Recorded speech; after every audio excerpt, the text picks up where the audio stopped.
बिस्मिल्लाहिर्रहमानिर्रहीम। अस्सलामु अलैकुम वरहमतुल्लाहि वबरकातुह। नाज़रीन, वेलकम करते हैं हम आपको अपने चैनल पर। उम्मीद करते हैं कि आप सब खैर से होंगे और हंसी खुशी अपनी ज़िंदगी बसर कर रहे होंगे। अल्लाह ताला से दुआ है कि अल्लाह ताला आपके रिज़्क़ में, आल में, औलाद में बरकत अता फ़रमाए और तमाम उम्मत मुस्लिमा की जो भी परेशानियां हैं उनको अपने हबीब अलैहिस्सलातु वस्सलाम के सदक़े उनको दूर फरमाए, हल फरमाए।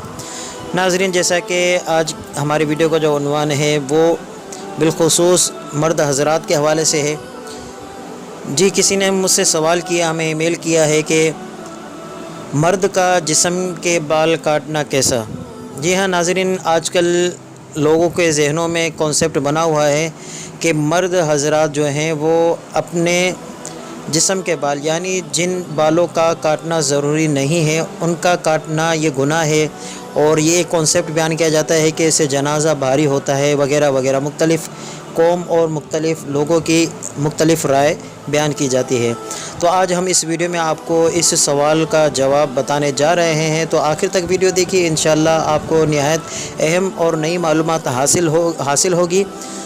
तो नाज़रीन,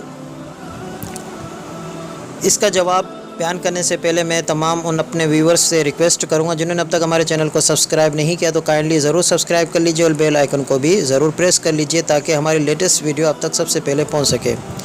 जी नाज़रीन, आजकल जो ये कॉन्सेप्ट बना हुआ है कि जो मर्द हज़रात हैं वो अपने जिस्म के जिन बालों का काटना ज़रूरी नहीं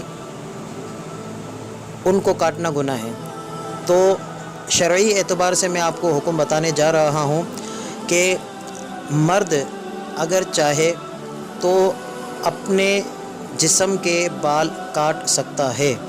जी हाँ नाज़रीन, इंसान के जिस्म में 4 ऐसी जगह हैं जहाँ के बाल काटना हराम है। जी हाँ, ये मैं इंशाल्लाह आपको अगली वीडियो में इसके मुतालिक बयान करूँगा कि वो 4 जगह कौन सी है, वो 4 बाल कैसे हैं कि जिनको काटना गुनाह है और हराम है। और उनके अलावा इंसान अगर चाहे तो पूरे जिस्म के, अगर मर्द चाहे तो पूरे जिस्म के बाल काट सकता है। हाँ, सीने के बाल को काटने को मकरूह कहा गया है, लेकिन अगर कोई अपने मर्द सीने के बाल भी काटता है तो गुनाह नहीं है। ठीक है, तो अगर कोई चाहे तो कोई भी मर्द हज़रात तो वो अपने बाल काट सकते हैं। तो उम्मीद करता हूँ कि आपको इस सवाल का जवाब अच्छी तरीके समझ में आ गया होगा। तो मज़ीद अच्छी मालूमात के लिए हमारे चैनल को ज़रूर सब्सक्राइब कीजिए, और अगर हमारी वीडियो आपको अच्छी लगती हो तो उसको लाइक कीजिए, शेयर कीजिए और हमारी हौसला अफजाई कीजिए ताकि हम आपके लिए मज़ीद अच्छी से अच्छी मालूमाती याफ्ता वीडियो जल्द से जल्द ला सकें। तो मिलते हैं अगली वीडियो में, अपना ख्याल रखिएगा। अल्लाह हाफ़िज़।